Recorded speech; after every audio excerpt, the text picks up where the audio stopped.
Ele é pastor da Igreja Assembleia de Deus, é economista, engenheiro e advogado. Nosso já figurinha marcada já esteve conosco aqui, pastor Rubens Teixeira. Muito obrigado pela sua presença, pastor Rubens. Obrigado, Lincoln, e eu queria cumprimentar aqui os nossos telespectadores da RBN que não vão perder em estar ligados neste debate e aos companheiros aqui também que estão comigo. Legal.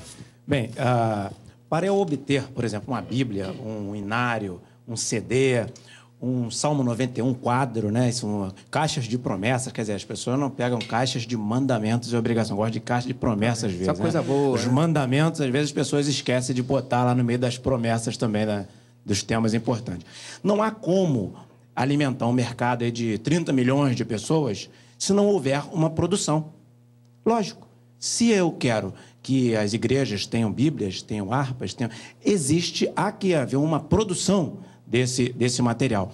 O termo aí, mercantilismo, é até interessante que ele vem do sistema pós-feudal, em que se acumulavam riquezas e era um sistema econômico, vamos dizer assim, vigente à época. Eu até diria que a melhor situação seria falar sobre capitalismo religioso. Agora, sobre a questão de os evangélicos comprar, lógico, eu não me proponho a comprar Bíblias para 30 milhões de pessoas, e nem de produzir folhetos, e nem de produzir CDs. Alguém tem que fazer isso, para que outros possam comprar.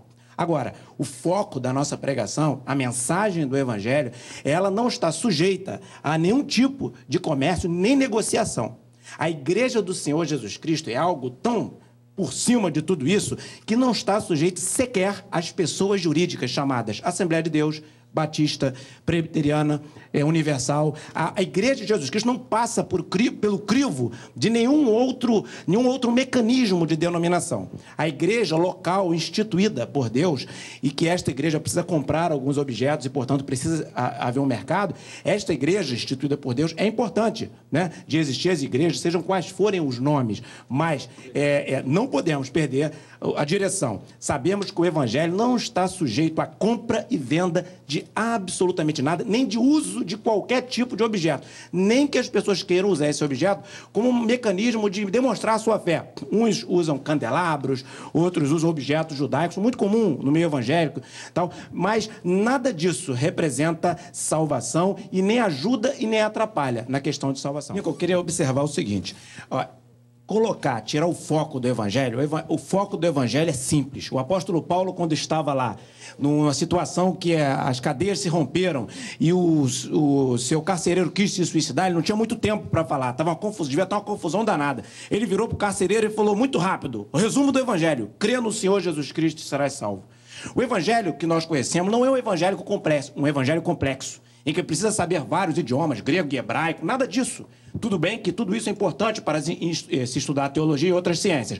Contudo, eu sou a favor e defendo o evangelho extremamente simples. Aquele evangelho que lá no subúrbio, lá em cima do morro, as pessoas são libertas e são transformadas por Jesus Cristo. Esse é o evangelho que eu defendo. Defendo também um evangelho, eu sou contra colocar prosperidade, bens materiais à frente do evangelho. Também sou contra colocar miséria à frente do evangelho. Porque ao passo que algumas igrejas defendem, não, é a prosperidade, o bom resultado, tudo isso não é o foco da vida cristã, há outras que desmerecem o êxito, que desmerecem o sucesso, o que na Bíblia é contra. A Bíblia não existe nenhum homem de Deus que vivia na miséria, como também não existe nenhum homem de Deus que foi pego na emboscada.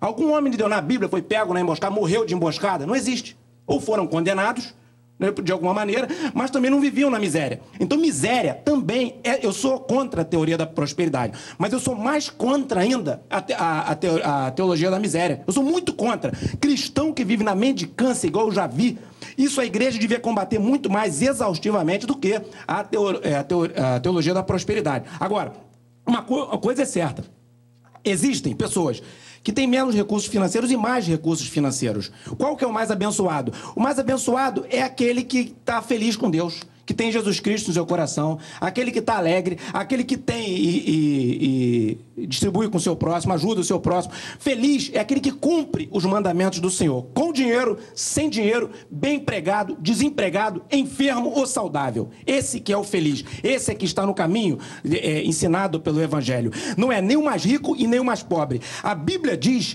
que é mais fácil o pobre entrar no céu do que o rico. Concordam com isso? Jesus falou o quê? É mais fácil camelo passar no fundo da agulha do que o rico entrar no reino do céu. Tem muita gente que às vezes está na miséria e fala, aquele irmão está lá, queria ver se ele fosse cristão. É o contrário. O pobre é mais fácil, porque ele vai ficar acuado nas circunstâncias difíceis, vai ter que usar a sua fé. Agora, aquele que acha que tem dinheiro e acha que não precisa usar a sua fé, o próximo passo dele é a miséria. Pelo menos é espiritual. Então, esse contexto de a gente levar o evangelho como algo que está dentro da pessoa, não está na conta bancária, não está na roupa da pessoa, não está nos métodos que as igrejas usam, porque todas elas têm costumes não ensinados na Bíblia, porém também não condenados. Então a gente tem que ter o cuidado, porque senão a gente elege uma igreja para a gente bater e elege outra para a gente exaltar. Uma certa ocasião eu estava numa rádio muito ouvida no Rio de Janeiro e tinham os pastores todos da minha denominação, Assembleia de Deus, e elegeram uma determinada igreja para falar mal. E eu perguntei para os pastores da minha denominação o seguinte: aonde é que está na Bíblia e da onde nós tiramos a caixinha de pedido de oração? Deus tem problema de memória? Não. Não. E por que a gente usa? Mas a Bíblia também condena? Não. Portanto, se você tem uma caixinha de oração, ponha o nome do pastor Rubens Teixeira lá. Mas saiba que a Bíblia não ensina a fazer isso. Muitas outras coisas a Bíblia não ensina, como não ensinava na década de 50, 60 e 70, ninguém enterrar chapéu na cabeça e andar de terno e gravata para ir para a igreja, e a Assembleia de Deus exigia. Estou falando da minha denominação, obviamente, por questão ética. Mas as outras igrejas também tinham comportamentos, e têm até hoje, não ensinados na Bíblia, portanto, também não condenados.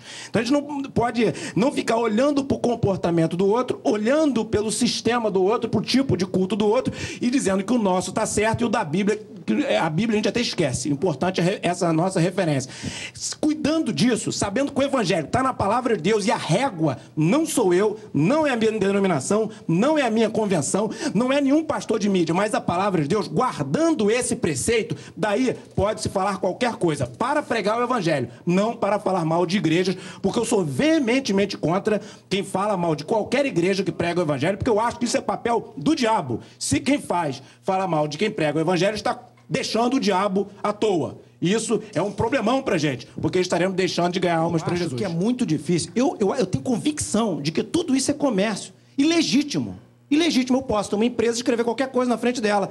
Melhor padaria do bairro. Padaria evangélica. Isso é legítimo. Agora, eu não tenho como me fazer de enganado e achar que aquele pão é mais abençoado que o da outra padaria. Observação, o problema, eu não vejo problema algum de arrecadar, porque a doação é voluntária. A pessoa, é um ato privado da pessoa pegar e doar o dinheiro dela para quem ela quiser. O que eu vejo o problema é não cumprir a outra parte da finalidade de dízimos e ofertas, que é atender os necessitados, órfãos, viúvas, que é não aplicar em missões, mas sim colocar em ostentações e comprar coisas supérfluas. Doações, a Bíblia diz lá no livro de Atos Apóstolos, que a igreja primitiva, os irmãos vendiam suas propriedades e doavam, viviam em comum, e doavam tudo. Aí era o sistema até socialista, e eu não estou dizendo que eu sou socialista, e por favor, é apenas uma comparação, tá? Não tem nada a ver com uma coisa com a outra. Era um sistema de comunhão dos bens, né? E esse sistema de comunhão dos bens, as pessoas doavam tudo. Então não tem problema você doar tudo, desde que quem aplica no socorro às necessitadas, às viúvas, aos órfãos, em missões, na pregação do Evangelho. Eu vejo aqui, só um minutinho, pastor, eu vejo aqui que tem dois pastores, e legitimamente, e eu tenho o maior respeito pelos irmãos, produzem seus produtos e vendem e gostam quando as pessoas compram, que é o produto do esforço pessoal deles e da fé que eles têm. E eu honro, eu tenho certeza que não só eles, como outros, gostam que seus produtos sejam comprados. Agora, a questão toda é a moça que antecedeu, a Kézia, falou muito bem. Você vai comprar para quê? Com que finalidade? E agrada a Deus ou não agrada? Por aí, indo por aí, tá um bom caminho. 10 segundos. Estou muito feliz. Crê no Senhor Jesus Cristo e serás salvo. Compre Bíblia em qualquer mercado, que os mercados não têm religião. São mercados, economia. Agora, a palavra de Deus, ela é viva. E em qualquer lugar que você compre. E sirva Jesus Cristo. Amém. Para que um dia você possa encontrá-lo quando ele voltar para nos buscar. Que Deus te abençoe. Amém. O Jornada Geral vai ficando por aqui. Você já comprou produtos relacionados ao Evangelho? A parcial terminou assim, 72% sim, 28% não. Vou ficando por aqui. Deus te abençoe muito. Super valeu e ó, tchau, tchau. Ele é abrigo, seu amigo, Deus provedor. Pode confiar, pode confiar. La la la la la.